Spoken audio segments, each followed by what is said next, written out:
तो हेलो दोस्तों, मैं बादल सवाल गीता क्लास में आपका स्वागत है। दोस्तों, जो हमारी डीटीएसपी पीआरटी यूपी टेट स्टेट और बीएड एंट्रेंस के लिए हमारी मैथ इस वजह से चली हुई है, उसमें हमने जो है चैप्टर शुरू हमने किया था लाभ हानि प्रॉफिट एंड लॉस। तो उसकी 2 क्लास हमारी हो चुकी है, तो आज तीसरी क्लास है।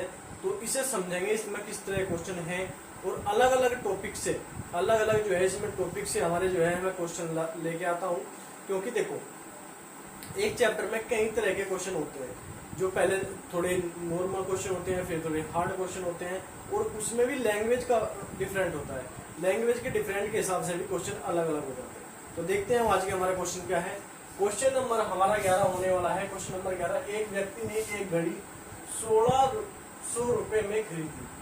इस घड़ी को बेचने पर उसे विक्रय मूल्य का 20% लाभ मिला। घड़ी का विक्रय मूल्य क्या है? विक्रय मूल्य पर 20% लाभ मिला, ये बोला गया है। और घड़ी का विक्रय मूल्य पूछा है। हमें जो है क्रय मूल्य दिया है, जो हमारे खरीद मूल्य होता है वो होता है क्या आता है? क्रय मूल्य होता है। ठीक है, तो क्रय मूल्य हमारे कितना है? 1600, और उसे जो है विक्रय मूल्य का 20% लाभ मिला। 20%, तो हमें विक्रय मूल्य बताना है। जब विक्रय मूल्य का 20% लाभ मिला, अगर क्रय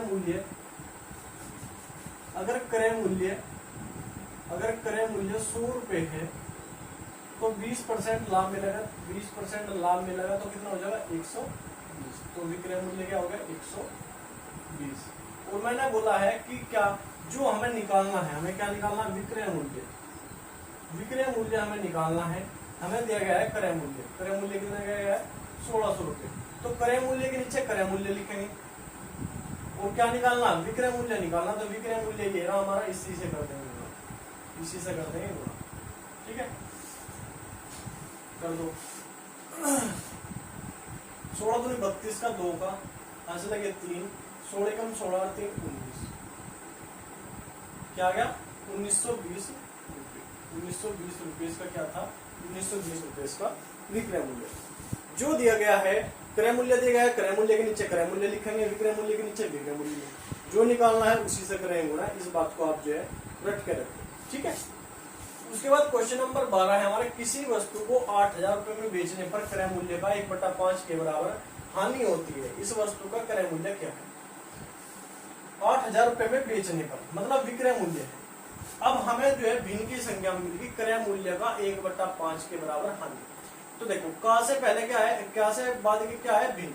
तो भिन्न में जो है का से पहले क्या है? क्रय मूल्य। तो क्रय मूल्य हमेशा का से पहले जो संख्या होती है वो हम लेते हैं, हर वाली संख्या, और बची हुई संख्या जो हमारी है क्या है? हानि। बची हुई संख्या। तो क्रय मूल्य हमारा क्या हो गया? क्रय मूल्य हमारा हो गया 5, हानि होगी हमें क्या? 1। हानि कितने की होगी? 1।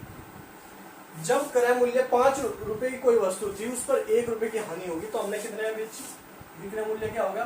विक्रय मूल्य हमारा हो गया क्या? 4 रुपए। क्यों?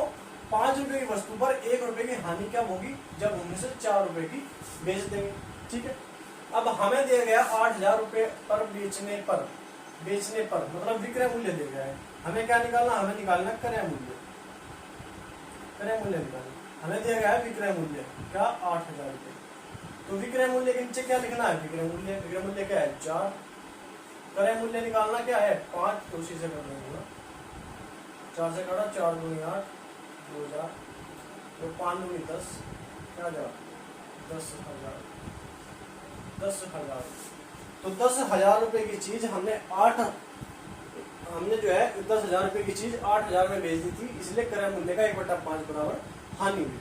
ठीक है, तो क्रय मूल्य हमारा क्या हो गया? 10,000। क्वेश्चन नंबर 13 हमारे, किसी वस्तु को 69 रुपए की अपेक्षा 78 रुपए में बेचने से लाभ प्रतिशत दुगुना है। इस वस्तु का क्रय मूल्य क्या है? देखो, इस लैंग्वेज को आप जो है एक बार समझो। किसी वस्तु को 69 की अपेक्षा 78 में बेचने से लाभ प्रतिशत दुगुना है। लाभ प्रतिशत दुगुना है, लाभ प्रतिशत 4 गुना है, लाभ प्रतिशत 5 गुना है, कुछ भी आ सकता है यहाँ। वस्तु का क्रय मूल्य, इसका जो है एक आप फॉर्मूला मान लो या कुछ भी मान लो, एक तरीका मान लो। जो हमें बेचने पर जो हमें वस्तु का रुपए दिए गए, उनका क्या लेना है? उनका लेना है अंतर बट्टे n माइनस 1। ठीक है, तो देखो अंतर n क्या है? n है 2 गुना, 4 गुना, 3 गुना। तो 78 माइनस 69, 78 माइनस 69, ठीक है। और बट्टे n क्या है 2 गुना, तो 2 माइनस 1, ठीक है। तो क्या होगा 69, अरे 1 70, 8 1 9, तो 9 बट्टे 1 बराबर क्या आ जाएगा 9। तो क्रय मूल्य क्या आ जाएगा हमारा, क्रय मूल्य हमारा क्या आ जाएगा 9, ठीक है। क्रय मूल्य आ जाएगा हमारा 9, अंतर बटे n माइनस 1। इसका जो है आपको ध्यान रखना, जो दो संख्या दो हमें जो है राशि दी गई है 69 और 78, इनका अंतर लेना है और 2 गुना 4 गुना जो भी है वहां पे n का माइनस निकलना, n का मान निकलना है, n माइनस 1 कर देना है। तो हमारा जो है इसका आंसर आ जाएगा क्रय मूल्य, ठीक है जी। उसके बाद क्वेश्चन नंबर 14 है हमारा, किसी वस्तु को 840 रुपए में बेचने से हुआ लाभ उस वस्तु को 600 रुपए में बेचने से हुई हानि से दुगुना। अब देखो लाभ, तो इस वस्तु का क्रय मूल्य निकालना। अब लाभ देखो, लाभ और एक तरफ क्या लिखे हानि। 840 रुपए में बेचने पर हुआ लाभ, 840 रुपए में बेचा तो क्या हुआ लाभ, और 600 रुपए में बेचा तो हुआ क्या हानि। हानि से दुगना है, क्या दुगना है हानि से, लाभ दुगना, 2:1 के अंतर, ठीक है। तो क्रॉस गुणा करते, क्या करना 840 प्लस 600 दूनी 1200 बटे अनुपात का योग 2 और 1, क्या आ जाएगा 2040 बटे काट देंगे, 3 6 18, 18 3 8 24, 680। तो क्रय मूल्य क्या आ जाएगा 680। देखो लाभ पर बताया गया है हमें कि 840 रुपए में बेचने पर हुआ लाभ, 840 रुपए पर बेचने पर हुआ लाभ, 600 रुपए पर बेचने पे हुई हानि। हानि से लाभ जो है दुगना, क्या मतलब 2:1 के अनुपात में है लाभ और हानि।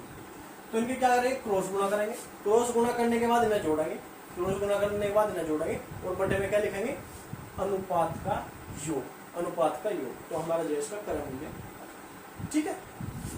उसके बाद क्वेश्चन नंबर 15 है, किसी वस्तु का विक्रय मूल्य 39 रुपए है, 39 रुपए है, यदि इसके लाभ प्रतिशत का संख्यात्मक मान इसके क्रय मूल्य के बराबर हो तो वस्तु का क्रय मूल्य। देखो संख्यात्मक मान क्रय मूल्य के बराबर हो, विक्रय मूल्य के बराबर, इस तरह क्वेश्चन आपको देखने को मिलेंगे। संख्यात्मक मान हो, संख्यात्मक मान जहां भी आपको दिखाई दे, जो हमें क्रय मूल्य विक्रय मूल्य जो भी हमें दिया गया है, क्या दिया गया 39 39।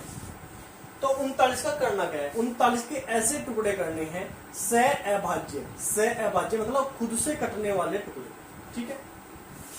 तो क्या हुआ 13 3 39, 13 3 39, ये जो है खुद से कटते हैं और एक ही संख्या से दोनों कभी नहीं कटते, ठीक है। 13 3 39। तो क्रय मूल्य हमें निकालना है, तो क्या करना है, देखो जो भी छोटा टुकड़ा है 13 3 39, जो भी छोटा टुकड़ा है उसमें क्या करना है, उसमें 10 की गुणा कर देनी है।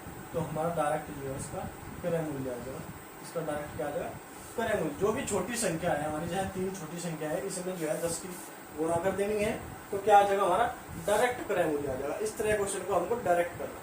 जहां भी संख्यात्मक मान की बात आवे, संख्यात्मक मान क्रय मूल्य के बराबर है, विक्रय मूल्य के बराबर है, वहां पे जो हमें संख्या दी गई है उसका सह अभाज्य मतलब ऐसे टुकड़े जो एक ही संख्या से एक साथ ना कटते हो और केवल अपनी स्वयं से कटते हो, ठीक है, ऐसे टुकड़े कर देने और छोटी संख्या जो होगी उस छोटी संख्या में 10 की गुणा कर देनी है, डायरेक्ट हमारा जो इसका आंसर, ठीक है।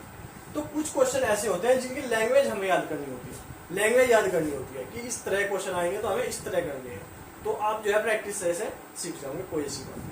तो ठीक है, क्वेश्चन आज के इतना ही है। अगर क्वेश्चन आपको अच्छे लग रहे हैं, डिस्कशन आपको अच्छा लग रहा है, पढ़ाने का तरीका आपको अच्छा लग रहा है, क्वेश्चन समझ में आ रही है, तो वीडियो को लाइक करो, चैनल को सब्सक्राइब करो और कमेंट करके जरूर बताया करो वीडियो आपको कैसी लगी। आपके जो भी एग्जाम आने वाला है आप जो कमेंट कर सकते हो, किसी के लिए आपको स्पेशल वीडियो चाहिए तो आप कमेंट कर सकते हो। तो ठीक है, आज के लिए इतना ही, धन्यवाद, जय हिंद।